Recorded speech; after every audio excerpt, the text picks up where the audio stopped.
ദൈവത്തിൻ്റെ അതിപരിശുദ്ധമായ നാമം മഹത്വപ്പെടുമാറാകട്ടെ. ദൈനംദിന അപ്പം എന്ന അനുദിന വചനചിന്തയിലേക്ക് ഏവർക്കും സ്വാഗതം. ഇന്ന് ആരോഗ്യവും ക്ഷേമവും എന്ന വിഷയത്തെ ആസ്പദമാക്കി ചില കാര്യങ്ങളെ നമുക്ക് ചിന്തിക്കാം. അതിനാധാരമായ ഒരു വാക്യം വായിക്കാം. പുറപ്പാട് 15 അധ്യായം 26 വാക്യം. നിന്റെ ദൈവമായ യഹോവയുടെ വാക്ക് നീ ശ്രദ്ധയോടെ കേട്ട് അവന് പ്രസാദമുള്ളത് ചെയ്യുകയും അവൻ്റെ കൽപ്പനകളെ അനുസരിച്ച് അവൻ്റെ സകല വിധികളും പ്രമാണിക്കുകയും ചെയ്താൽ ഞാൻ മിസ്രൈമ്യർക്ക് വരുത്തിയ വ്യാധികളിൽ ഒന്നും നിനക്ക് വരുത്തുകയില്ല. ഞാൻ നിന്നെ സൗഖ്യമാക്കുന്ന യഹോവയാകുന്നു എന്നരുളി ചെയ്തു. ഈ പുതിയ മാസത്തിലേക്ക് കടക്കുമ്പോൾ ദൈവിക ആരോഗ്യത്തിൻ്റെയും ക്ഷേമത്തിൻ്റെയും ദാനത്തെക്കുറിച്ച് നമുക്ക് ധ്യാനിക്കാം. ഈ ചിന്തകൾ നിങ്ങളുടെ ആത്മാവിനും ശരീരത്തിനും സ്വാതന്ത്ര്യവും സമാധാനവും സന്തോഷവും നൽകട്ടെ. ഇന്ന് ലോകം ആരോഗ്യത്തിനും ക്ഷേമത്തിനും വേണ്ടിയുള്ള തീവ്ര ശ്രമത്തിലാണ്. നമ്മൾ എവിടെ തിരിഞ്ഞാലും രോഗത്തെ മറികടക്കാൻ ഒരു വഴിയുണ്ടോ എന്ന് ആളുകൾ ചോദിക്കുന്നത് നാം കേൾക്കുന്നു. പലരും ആശുപത്രിയിലും പുറത്തും ജീവിതം ചെലവഴിക്കുന്നു. അവരുടെ സമ്പാദ്യം മുഴുവൻ ചികിത്സയ്ക്കായി ചെലവഴിക്കുന്നു. ഡോക്ടർമാർ ജീവിക്കാൻ കുറച്ച് സമയമേ ഉള്ളൂ എന്ന് പറയുമ്പോൾ നിരാശ അവരെ പിടികൂടുന്നു. ഒരു മതിലുണ്ടെങ്കിൽ മാത്രമേ നിങ്ങൾക്കൊരു ചിത്രം വരയ്ക്കാൻ കഴിയൂ എന്നൊരു ചൊല്ലുണ്ട്. അതുപോലെ നമ്മുടെ ശരീരം ആരോഗ്യമുള്ളപ്പോൾ മാത്രമേ നമുക്ക് നമ്മുടെ ഉത്തരവാദിത്തങ്ങൾ നിറവേറ്റാൻ കഴിയൂ. അത് നമ്മുടെ കുടുംബത്തിനായാലും നമ്മുടെ ജോലിയായാലും കർത്താവിൻ്റെ ശുശ്രൂഷയായാലും ഇതെല്ലാം നിറവേറ്റുന്നതിന് നമുക്ക് ശക്തിയും ക്ഷേമവും ആവശ്യമാണ്. ആരോഗ്യത്തോടെയും ക്ഷേമത്തോടെയും ജീവിക്കുന്നതിനുള്ള നിരവധി തത്വങ്ങൾ ബൈബിൾ വെളിപ്പെടുത്തുന്നു.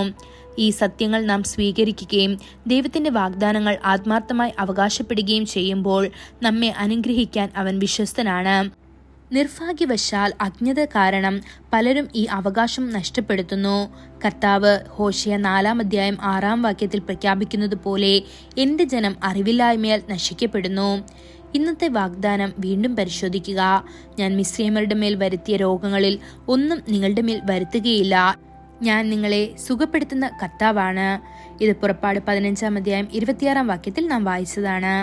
ഈ വാഗ്ദാനം നമുക്ക് ദിവ്യ രോഗശാന്തിയും ദിവ്യ ആരോഗ്യവും ഉറപ്പു നൽകുന്നു. ദിവ്യ രോഗശാന്തി എന്താണ്? ദൈവത്തിന്റെ ഇടപെടലിലൂടെ രോഗത്തിൽ നിന്നുള്ള അത്ഭുതകരമായ വീണ്ടെടുക്കലാണ് ദിവ്യ രോഗശാന്തി. മറുവശത്ത് ദിവ്യ ആരോഗ്യം നമ്മെ രോഗത്തിൽ നിന്ന് സംരക്ഷിക്കുന്ന സുസ്ഥിരമായ ആരോഗ്യത്തിന്റെ അനുഗ്രഹമാണ്. രാജ്യത്തുടനീളമുള്ള നമ്മുടെ സഭകളിലെ ശുശ്രൂഷകർ ദിവ്യ രോഗശാന്തിയുടെ തത്വങ്ങൾ സജീവമായി പഠിപ്പിക്കുകയും അതിൽ പ്രവർത്തിക്കുകയും ചെയ്താൽ അവരുടെ സഭകൾ ഗണ്യമായി വളരും. രോഗം, ആത്മീയ അടിമത്തം എന്നിവയാൽ വലയുന്നവർക്കായി ഉപവസിക്കുന്നതിനും പ്രാർത്ഥിക്കുന്നതിനും ആഴ്ചയിൽ ഒരു ദിവസം സമർപ്പിക്കുന്നത് പരിഗണിക്കുക. ദൈവമക്കളെ, പരിശുദ്ധാത്മാവിൽ നിന്നുള്ള രോഗശാന്തി ദാനങ്ങൾ ആത്മാർത്ഥമായി അന്വേഷിക്കുക. ഈ ദാനങ്ങളിലൂടെ ജനക്കൂട്ടം ക്രിസ്തുവിന്റെ ശക്തിക്ക് സാക്ഷ്യം വഹിക്കും. നിരവധി വിജാതീയർ രക്ഷയിലേക്ക് വരും. ഇത് ജീവിതങ്ങളെ രൂപാന്തരപ്പെടുത്തുക മാത്രമല്ല, പുതിയ വിശ്വാസികളാൽ സഭ നിറഞ്ഞു കവിയാനും ഇടയാക്കും. ഈ വചനങ്ങളാൽ ദൈവം നമ്മെ ഓരോരുത്തരെയും അനുഗ്രഹിക്കുമാറാകട്ടെ. കൂടുതൽ ധ്യാനത്തിനുള്ള വാക്യം 3 യോഹന്നാൻ 1 അധ്യായം 2 വാക്യം. പ്രിയനെ, നിന്റെ ആത്മാവ് ശുഭമായിരിക്കുന്നത് പോലെ നീ സകലത്തിലും ശുഭമായും സുഖമായും ഇരിക്കണം എന്ന് ഞാൻ പ്രാർത്ഥിക്കുന്നു. ഇന്നത്തെ ബൈബിൾ വായന രാവിലെ സംഖ്യാപുസ്തകം 20, 21, 22, 23 അധ്യായങ്ങൾ. വൈകുന്നേരം മർക്കോസ് 7 അധ്യായം. ആമേൻ.